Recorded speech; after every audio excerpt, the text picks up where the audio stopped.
New tonight, the latest expansion project of Port Everglades isn't your usual construction job. Acres of mangroves were pulled out and removed to make room for ships to turn around. But not only have those mangroves been replaced, they've added more, and it could make a huge difference to the port. NBC6 reporter Bobby Brooks shows us how. Good evening. Right now we're on the rooftop of the administration building here at Port Everglades, where we have a beautiful view. And I'll tell you what, we have the best view of those mangroves that we've been talking about. There you see those new fields, 16 plus acres of those mangroves. They'll be monitored for the next year so closely. And in the words of the executives here, they have to succeed, or close to $300 million projects for ships will become shipwrecked.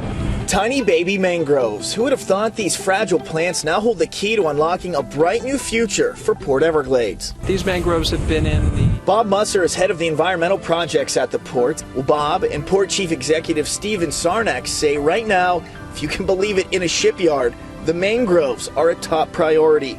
A project pinned right now set for about $270 million is riding, or rather sailing on it. With all the growth that's going on here at Port Everglades, we are berth constrained. In layman's terms, the port needs more places to dock these massive ships, and here's the plan. We create up to 5 additional berths to allow our customers to adequately use our facilities. In order to expand, land with a little more than 8 acres of protective mangroves are set to be wiped out. We're talking about plants necessary for our local ecosystem to survive. Most aquatic species spend some point of their life growing up in mangroves for protection, for food, for cover. So what the port has done and the state has mandated is double the amount ripped out with the new ones you're seeing today.